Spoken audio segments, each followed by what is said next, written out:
Good day, everyone. My name is Danica Magallanes, and for today's discussion, we'll talk about the history, philosophy, and the objectives of the imprisonment and also the development of prison, like the Sing Sing prison, the open system, the Pennsylvania system.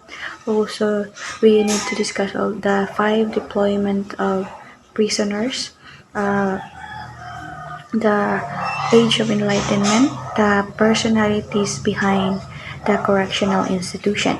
So, the objectives of my discussion is to discuss the significant history and the philosophy of prison, to differentiate things in prison, the open system, and the Pennsylvania system, to know what are the five deployment of and how it is used on being effectively to identify who those personality behind the correctional institutions to able define punishment and articulate the retributive for punishment. So let us start with the codes. I had no real communication with anyone at that time, so I was totally dependent on God, and He never failed me by Iman. So, the brief introduction: if an individual commits a crime, it is often assumed that the state is justified in imposing punishment. Some forms of punishment cause harm. It is important, therefore, to establish what justifies and underpins uh, the imposition of a uh, uh, therefore to establish what justify and underpins the imposition of particular forms of punishment.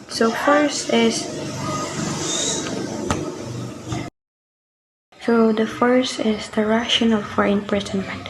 So we have the philosophy of punishment. So philosophy, a critical study of fundamental belief in the grounds for them. Philosophy of punishment explains why we punish. Punishment means infliction of pain by a lawful authority in response to a violation.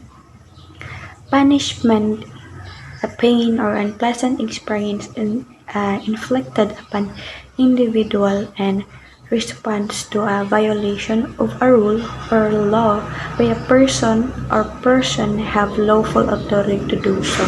So by definition, the punishment involves the infliction of pain or discomfort.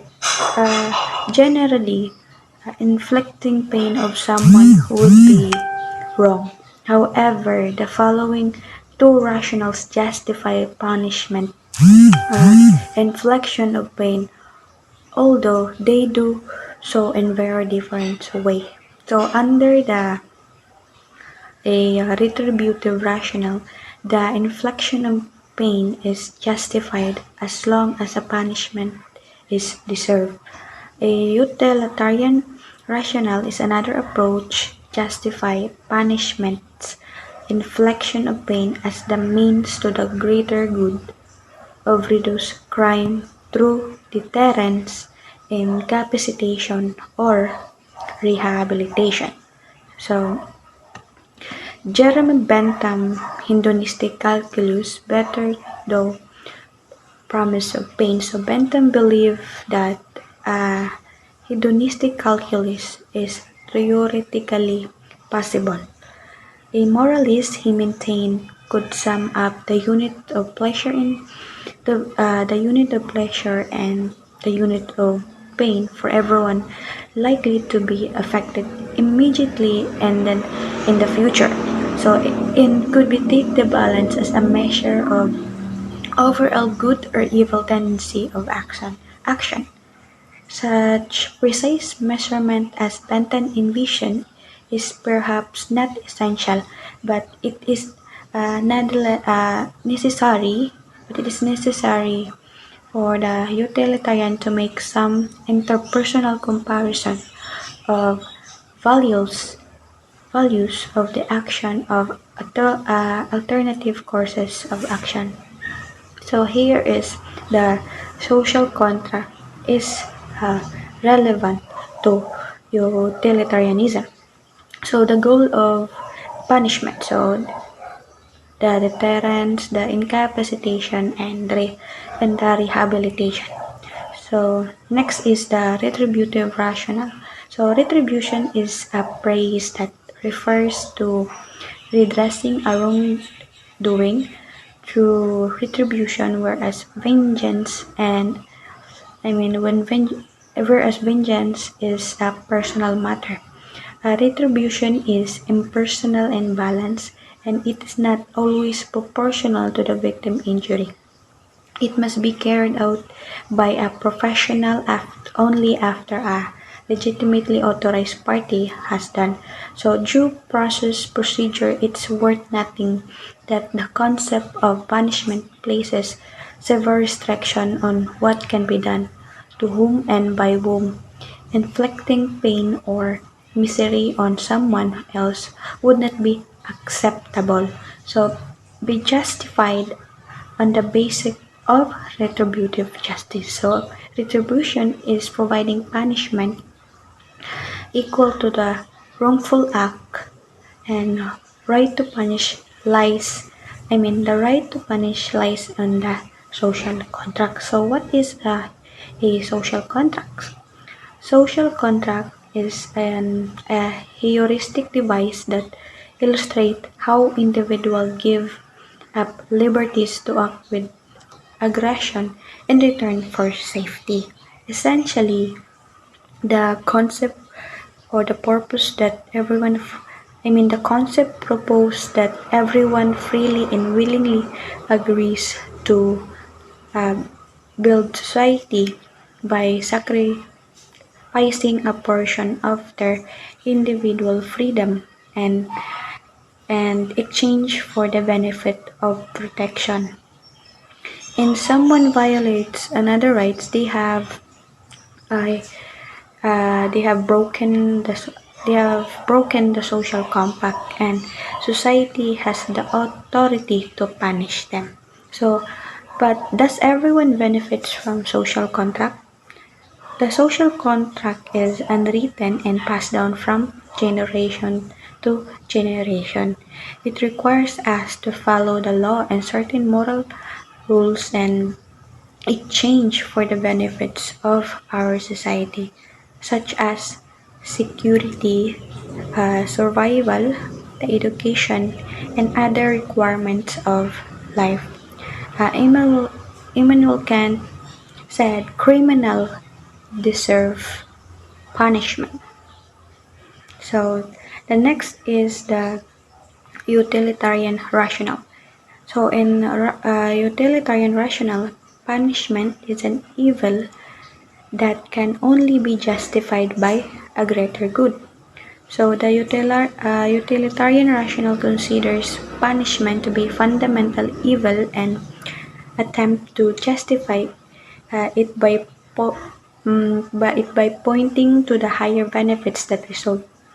What is good?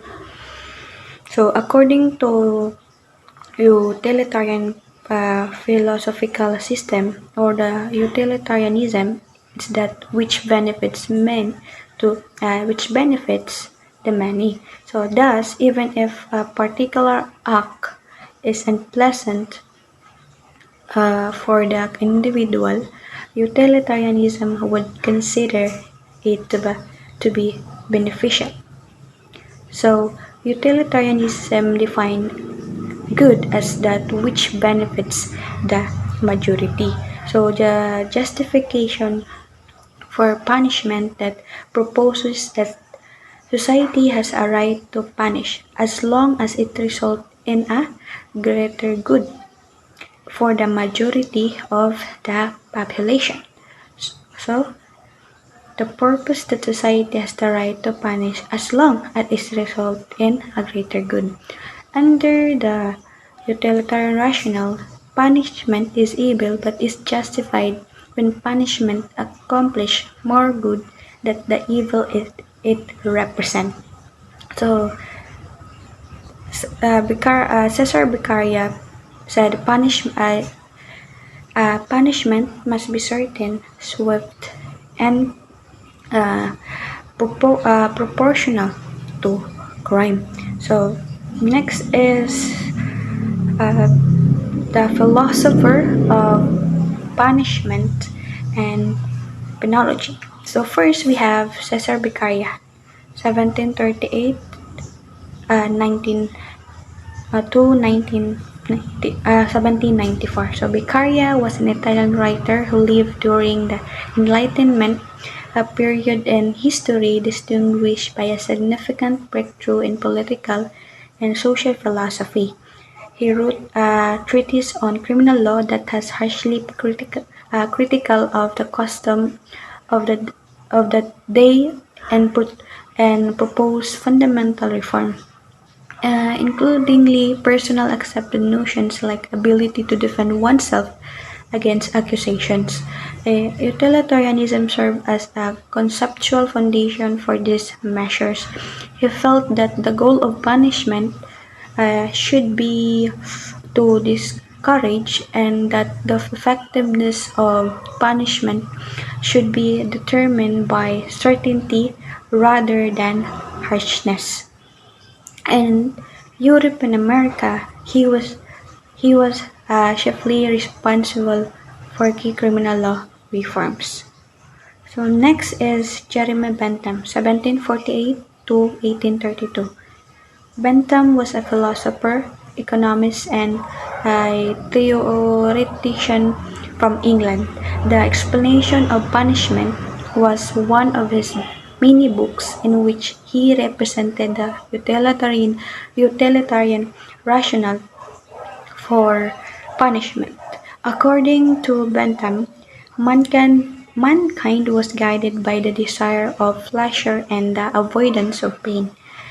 These two masters influence all behavior decision and might be used to inhibit illegal behavior by applying criminal law carefully. He is well known for the panopticon prison which he designed. Next is Immanuel Kant, 1724 to 1804. Kant was a metaphysician, an ethicist, and a philosopher who wrote on metaphysics, ethics, and knowledge.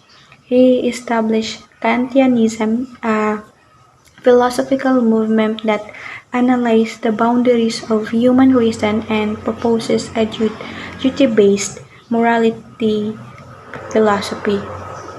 His punishment belief would be regarded as entirely retributive. He considered that the crime warranted punishment, but that punishing for other reasons, such as deterrence, was a violation of the categorical imperative which states that one could not utilize people for own ends. Another reason, as emphasized by French sociologist uh, Milderkheim, uh, is that punishment is a primitive, almost instinctive human response. Punishment, according to Durkheim, punishment is regarded as a necessary component of civilization. When the state takes over a revenge act, it traces it to something rather than boundaries. So next is the paradigm and prison. So a way of seeing the world or organizing and making sense of knowledge. So paradigm is a way of organizing and making sense of knowledge or of understanding the world. To explain the philosophy of imprisonment, we can utilize the well-worn paradigm of conservatism and liberalism. So The conservative philosophy is based on belief that humans have free will, are capable of making reasonable decisions, and are entitled to the logical consequences of their decisions. So, the liberal view of human conduct emphasizes that upbringing, wealth or poverty, education and life events and generally all influence behavior. So the radical paradigm puts into question of social order basic existence. Radical oppose private property ownership in favor reorganizing socio-economic relationships. So in conservatism, deterrence, and incapacitation. So the conservative approach characterized by view of deterrence and incapacitation was strong throughout the pre-Jackson America and Europe. Although prison was considered more merciful from a punishment than the earlier corporal penalties. It was not always recognized as reformative. The individual has viewed as bad or weak, someone against whom society needed to defend itself. Prison became a form of exile. Earlier societies had exiled wrongdoers to the wilderness. Prison, which were secluded from the rest of the society, became the new wilderness. If people were not deterred by the threat of punishment, the general deterrent, they could be after incarceration as a specific deterrence. At the very last, society was safe while the criminal was away. So that is incapacitation. So next is the liberalism, reformation, and rehabilitation. The concept underlying imprisonment shifted during the 19th century. Prison became more than just a substitute for harsh corporal punishment. It was viewed as redeeming and capable of transforming humans into a better being. So, the rehabilitative era of 1970s, on the other hand, is a better representation of liberalism for a limited period of time. Prison overall attitude and mission shifted to one of the reform and rehabilitation. Correctional program proliferated and the prison name was changed by Correctional Institute. However, by the 1980s, the rehabilitative era had come to an end as prison system strained to accommodate an increasing number of inmates. Penal institutions have reverted to their less ambitious aim of punishing and incapacitating offenders. So next is radicalism, prison and economists. Prison and economists are according to Rothman 1971, took criminal philosophy rhetoric of face value that his historical publication said that the motivation and the purpose of prison was to change prisoners.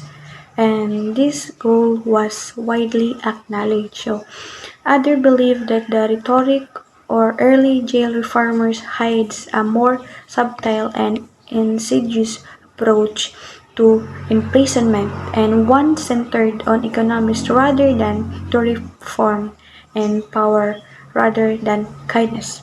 So according to Rochi and Karchamer 1939, jail became the most common form of punishment as a result of a desire to exploit and train captive labor because of its function, its training and exploiting labor reserves, a labor shortage fueled and developed of the contemporary jail. So next is the new conservatism, justice and justice, justice, and the new. So the idea of prison as a reform tool had been viewed with skepticism and the dissatisfaction since the late 1970s and early 1980s. Some people believe that prison should not, I mean, prison should only be used for punishment. So, according to von Hirsch 1976 and Vogel and Honson 1977, were the first and the most vocal critics of the rehabilitation ethics. So both criticized the idea that jail should be anything more than a kind of punishment, despite uh, their firing tones. Their approach combines utilitarianism and retributivism to create a new form of retributivism. So it is called retributionism, a term used to describe those in the late 1970s and the early of 1980s who propose abandoning the rehabilitative ideal and returning to a system based on retribution. In addition, the just desert paradigm sees punishment as primarily justified by retributive rather than utilitarian goals. So these viewpoints uses the social compact to justify enforcing the law of those who break it. It promotes the belief that the sole purpose of justice system should be achieve justice, not individual change. So this viewpoint support for the use of determinate rather than indeterminate punishment. So the separation of treatment choices from release decision and the confinement of the purposes of imprisonment is retribution rather than reform. So the effect. So next is the effect of retributivism in the new era. So despite the popular press and politicians' constant call for becoming harder as a solution to a crime problem, we are currently living in an era in which neither liberalism nor rehabilitation are the prevailing correctional philosophy. This this rhetoric contains two fallacies. The first is that we lack talent. So, on the contrary, some people see the U.S. as a gold nation, and the country's incarceration rate the higher than any other Western country. So, the other myth is that there is a crime problem in the United States, despite the fact that crime is its lowest level in 30 years. The prevalent criminal philosophy, which emerged in the late 1970s and early 1980s, remained conservative and punishing. So, the penal harm movement, as defined by Clear 1994, contains that idea that rather than rehabilitation, the goal and the intention of reformer in late 1970s was to make prison painful and increase the amount of punishment administered. A term coined to describe the punitive approach that has uh, so a term coined to describe the punitive approach that has characterized the justice system and correction since the 1980s, when rehabilitation and reform were to a great extent abandoned. So next is restorative justice. an alternative philosophy. So, and uh, and restorative justice is a philosophy that aims to return all parties to a prior condition of wholeness rather than punishing the offender. It is also known as reparative justice or peacemaking justice. One of the key principles of restorative justice is that victims should be included in the search for a solution that fits the requirements of all parties. Vanice and Strong 1997, the perpetrator must meet the victim physically or metaphorically, and the concept and accept responsibility for his or her act by restoring the victim damage in some way. So, the principle behind restorative justice is that victim must be made whole. However, satisfying the needs of the offender may also be part of the solution. So the principle behind restorative justice is that victim must be made whole. However, satisfying the needs of the offender may be also be a part of the solution. So the attitude emphasizes that the offender is not be condemned, but rather is to be assisted in determining how to rectify the harm. So it's critically to keep in mind that criminal will remain a part of what? A part of community. So rather of being cast out and or stigmatized, the offender should fall should feel more fully incorporated into his or her community as a result of experience. So keep in mind that criminal will be remain as part of community. So and restorative justice attempt frequently include mediation and conferencing between the victim and the perpetrator. So restitution is also in line with restorative justice concept, but only if it's related to the victim's unique needs and is meaningful to both parties. So restitution is also the line with restorative justice concept. So they point out that the first form of justice were more concerned with restitutions and healing than with punishment.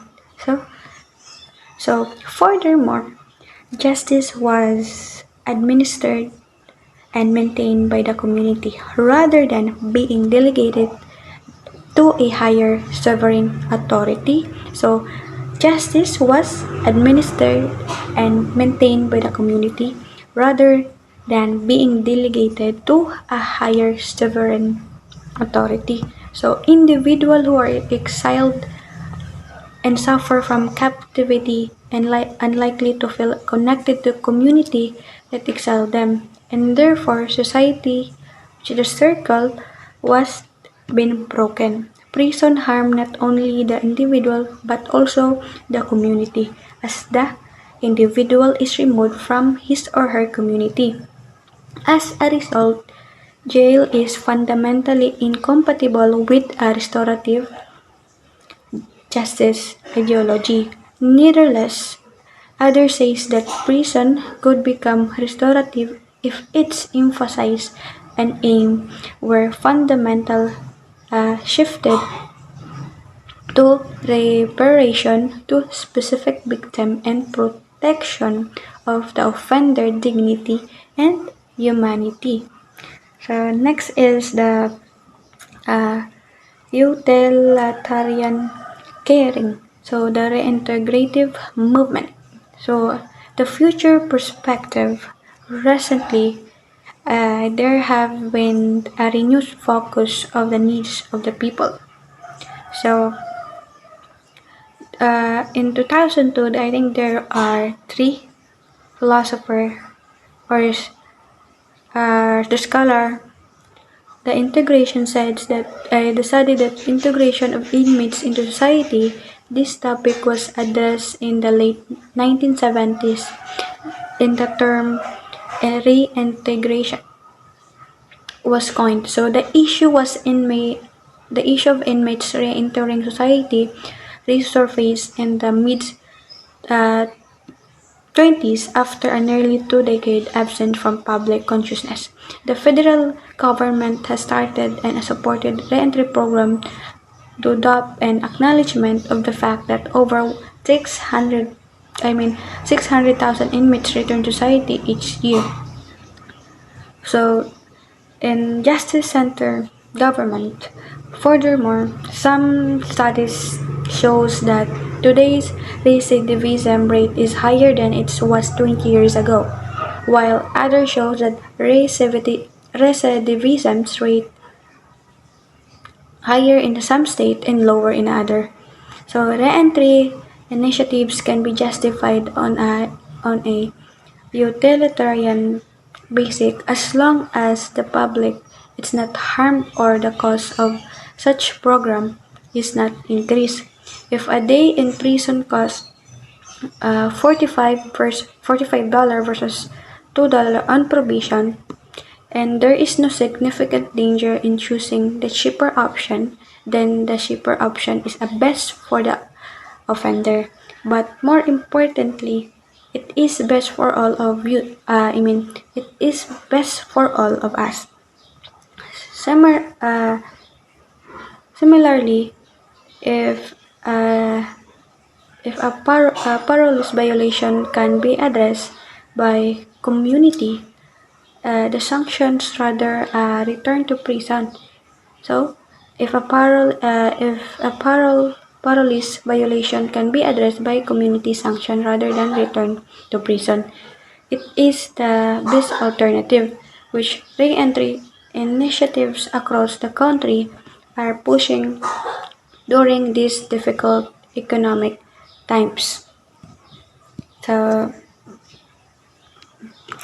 so next is the Sing Sing prison. So, Sing Sing Correctional Facility, originally Usinang Correctional Facility, is a maximum security prison in the village of Usinang, New York, run by the New York State Department of Correction and Community Supervision. It is located on the east bank of the Hudson River, about 30 miles, 48 kilometers north of New York City. It holds about 1,700 inmates and serves as the state execution chamber until the state abolished capital punishment in 2004.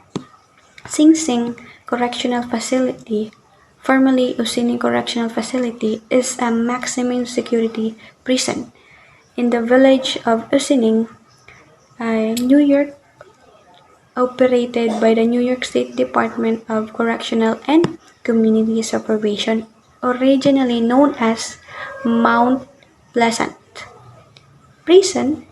It was constructed in the village of Sing Sing on the east bank of the Hudson River, some 30 miles, 40 kilometers north of New York City. So there's a lot of program.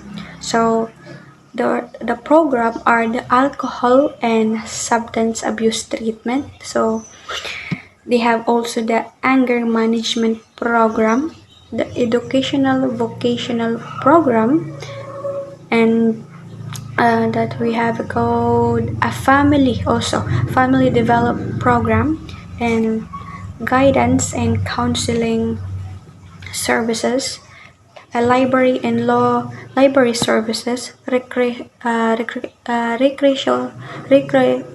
programs. They have included religious services, the sex offender treatment program, temporary release program, the trauma programs, and the transitional services program. They have also the veteran services and the volunteer services and program.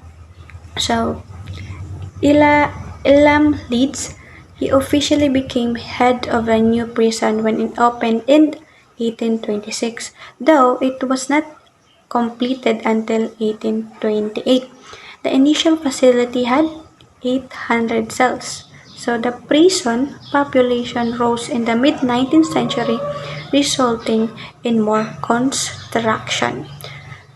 So the prison population on mid-19th century resulting for more construction.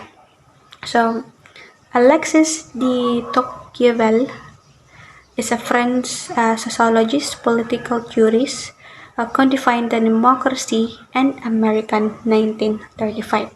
Next is Gustave de Beaumont, French magistrate, prison reformer, travel companion to the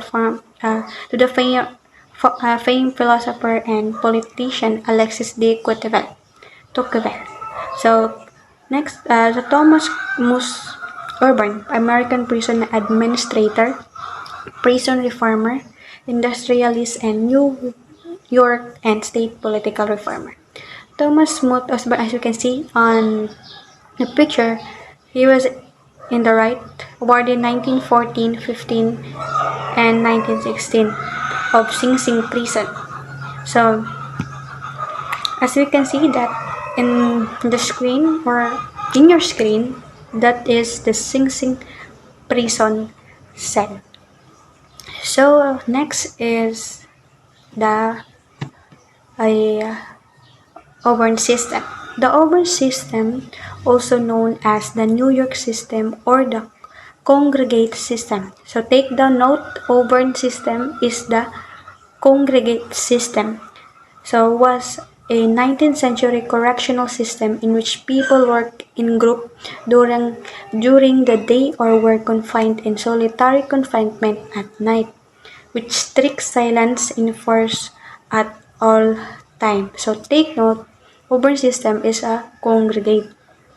So, so as we can see, that is William Breton borrowed the concept of solitary cells from the so-called Pennsylvania system. So, Pennsylvania system, prisoner work, sleep, and ate in their cells. So, based on solitary confinement, only contact with other humans was for religious instruction. So, so Pennsylvania, only contact with other humans was for religious instructions. So, different types of criminal punishment and incapacitation. Other ancient method that is still used today, incapacitation simply means a person is no longer part of the society. This can involve confinement in a prison, house arrest, and in most serious cases, execution. Many believe that this strategy is flawed because it ignores rehabilitation and recidivism, both which are high in civilization that use incapacitation. So next is deterrence. Deterrence is a strategy for preventing future crime that can be targeted at specific and general deterrence. The specific deterrence is the process of making someone less likely to perpetrate a crime in the future because they are afraid of receiving a comparable or worse punishment. The impact on members of the public who are less likely to commit a crime after knowing of the punishment received by another individual is known as general deterrence. So, deterrence have the four types are generally recognized as: first is the specific analyzes how effective punishment is on an individual future behavior. Second, general deterrence seeks to understand how individual punishment can deter others from committing crimes. Third, marginal deterrence seeks to reconcile how effective different types of punishment are as either specific for general deterrence. And for the last is partial deterrence, refers to a situation in which the threat of penalty has some deterrent value even when someone engages in illegal behavior. So there are four. So next is retribution. Retribution. So in retribution is one of the earliest forms of punishment. Essentially, the concept of an eye for an eye for an eye. Supporters believe it provides victims of crime, as well as society as a whole, with a sense of satisfaction in knowing that a criminal received the appropriate level of punishment for the crime committed. Uh, Lawmakers must be decide on the right levels of punishment, which can range from fines for traffic tickets and mandatory prison sentences for severe crimes. So the concept of an eye for an eye. Supporters believe it provides the victim of crime as well as society as a whole with a sense of satisfaction in knowing that criminals receive an appropriate level of punishment for the crime committed. So the lawmaker must be decide on the right level of punishment, which can range from fines ticket to mandatory prison sentences for severe crimes. Modern examples of retribution include the widespread practices of imposing fines, as well as enforcing mandatory sentencing policies for uh, offenses under the law. As an effective punishment, retribution was been criticized by being overly and rigid and limited in its capacity to change societal behavior. However, it remains popular. So next is the rehabilitation. Rehabilitation aims to change the criminal conduct in order to prevent future crime. So take note, rehabilitation aims to change a criminal conduct in order to prevent a future crime. So while in jail, this usually entails providing a variety of services such as educational and vocational programs, treatment center placement, and the mental health therapy. This technique also often allow judge to include rehabilitation program and sentencing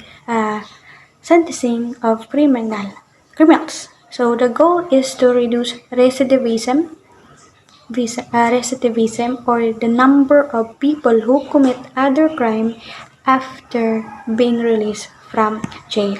So this include developing occupational skills as well as resolving psychological issues such as drug addiction and aggression and explain the American psychology so, so resolving psychological issues such as drug addiction and aggression. So consider the opposite of retribution is ultimate purpose of rehabilitation is to transition offender back into the society. So next is restoration. This unique method to criminal justice requires the offender to make direct restitution to the victim of their crime as well as the community in which it occurred. This method is usually used by judges when dealing with juvenile criminals. So the criminal and the victim met this technique so that the offender can hear and the victim has to say the offense they have committed. So the wrongdoer then seeks forgiveness and makes apologies. So the criminal act and the victim meet this technique so that the offender can hear and what the victim was to say about offense they have committed. So they have seek forgiveness and make apologies. These beliefs are heavily entwined and research on the many types crimes and their punishment. Each was created with the goal of ensuring that criminals receive proper punishment and that society is safe. So, Each was created with the goal of ensuring that criminals receive proper punishment and that is society is safe. We have the Age of Enlightenment, personality behind correctional institution.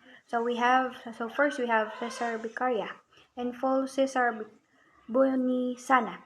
So Cesar was born in March 15, 1738, Milan, Italy, died November 28, 1794. Italian criminologist and economist whose Diletti il delle Piene, uh, Paris Crimes and Punishment 1880 was a well-known book on criminal justice reform. Beccaria was a son of a low-ranking Milanese aristocracy. He exhibited the basic characteristic of his personalities from an early age. A temperament that was highly volatile resulted in bouts of elation followed by melancholy and inaction. In social situation, he was reticent and reserved, yet he valued his personal and family bonds greatly. So, Beccaria, he was sent to the Jesuit school and Parma when he was 8 years old. Beccaria later regarded his education as fanatical and suffocating to the development of human feelings, while demonstrating a mathematical talent. He graduated from the University of Pavia with a law degree in law with a law degree in 1758. So Becaria's father vehemently opposed his proposed marriage to Teresa Blasco, a 16 years old girl in 1760. The young couple married the following year without parental authorization, and they started their lives together in poverty. Beccaria and his wife were welcomed into the family home when the rift between father and son was mended. In 1769, he had his first daughter, the first of his three daughters. So Beccaria Cesar Bonisana Marquez, 1738 to 1794, an Italian economist and reformer of judiciary. Cesar, Cesar Beccaria was an author on crimes and punishment, the most famous Enlightenment treatise in Italy, 1764. And he was born into aristocratic family in the state of Milan, which was part of Austrian Habsburg Empire, and received his education in Parma from the Jesuits. He returned to Milan after getting his law degree from the University of Pavia and 1758.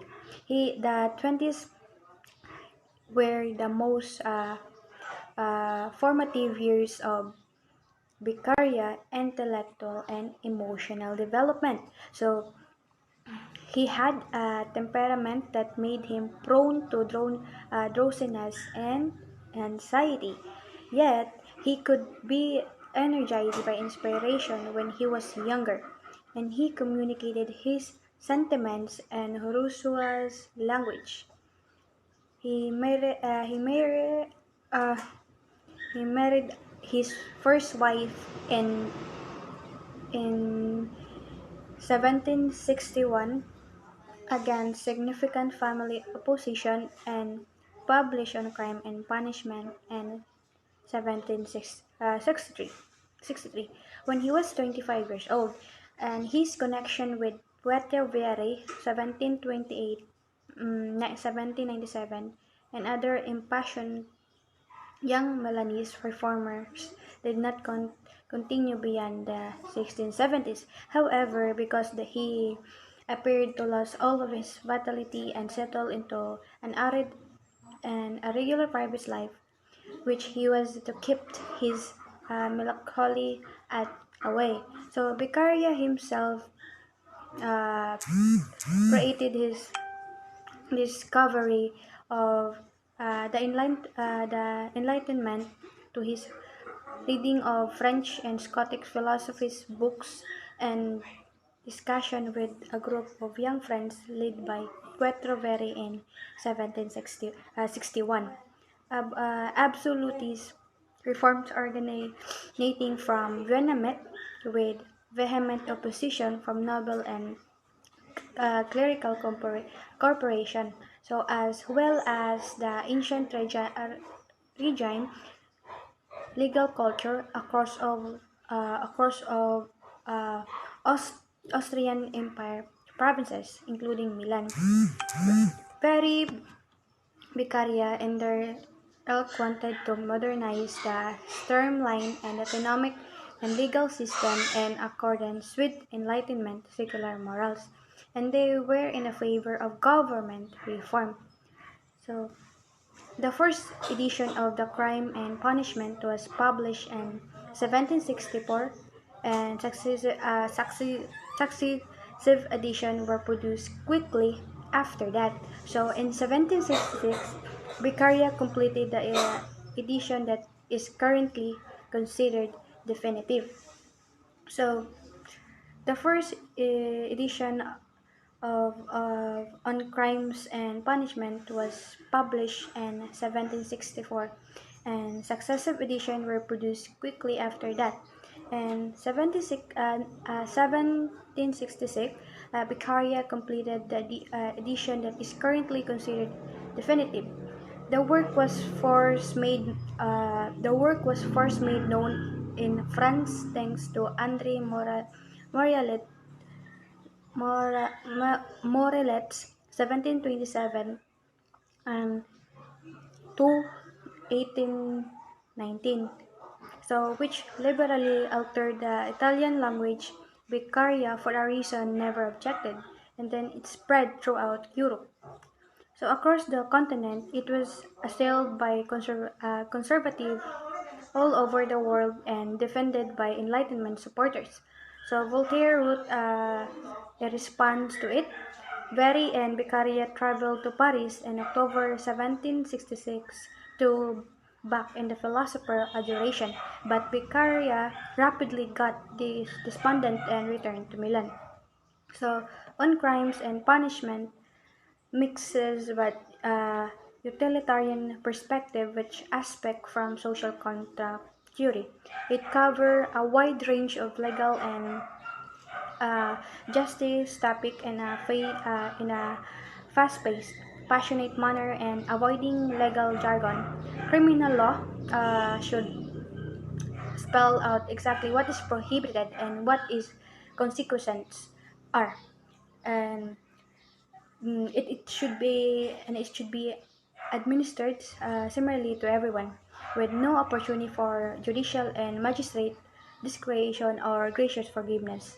So the punishment themselves should be proportionate to the offenses they have met and punished and calibrated to give the less amount of punishment. So the punishment themselves should be proportionate to the offense. So Beccaria work reduce or eliminate the use of violence and the inflicting of pain in all situations. He also advocate against the use of torture and the gathering of evidence, pointing out its absurdity, as well as the death penalty, pointing out its ineffectiveness of deterring crime. So the goal of the project was to protect individual citizens against arbitrary law making, delay, secrecy, and unnecessary and disproportionate violence and execution of criminal penalties. So overall, the book is a persistent attack against the ancient regime legal culture, as well as the sketch of the concept that should be used to reform in it in order to generate so the greatest happiness shared by the greatest number. So So overall, the book is persistent and attack against the ancient regime legal culture, and also the concept that should be used to reform it in order to generate the greatest happiness shared by the greatest number. So next is the father of modern criminology, which is Cesar Lombroso. He credited with popularizing the concept of born criminal in the late 19th and early 20th centuries. The Italian school of positivist criminology has founded by him on November 6, 1835, and he died on October 19, 1909. He was staunch opponent of established classical school, though crime was naturally was an though crime was a natural part of human nature, and that responsible decision were the bedrock of the behavior. So Lombroso argued that criminality was inherited and that physical flaws could be used to identify a criminal as savage or atavistic, utilizing a scientific method and notions borrowed from physiognomy, early the philosophy and the social Darwinism. So while his specific distinguishing features are no longer deemed relevant, so the concept of factors of factors that predispose people to commit crimes remain central of the criminology research. His groundbreaking approach, together with his emphasis of scientific methods, was given Lombroso the title of the father of scientific criminology or the father of modern criminology. William, so next is William the Conqueror was a Norman conqueror who ruled England from 1066, and William, also known as William the Conqueror, William the Bastard, or the William of Normandy, and Guillaume le Conquérant, Gawalili Batard, or Guillaume de Normandy, was a Duke of Normandy. So William II from 1335,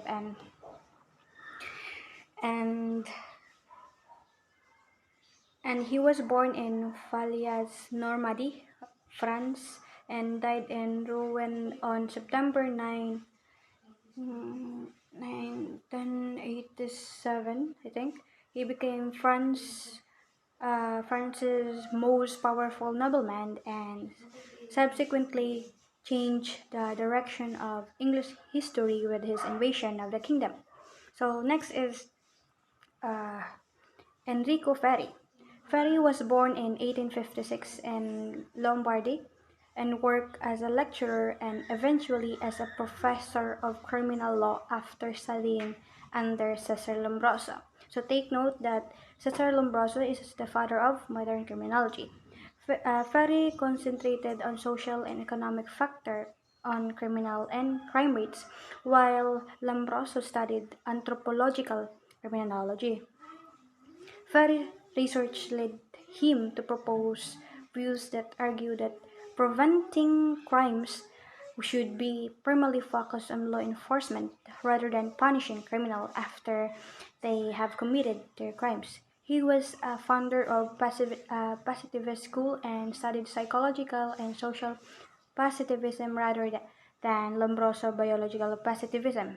So Ferri was elected to the Italian parliament in 1886 as a radical.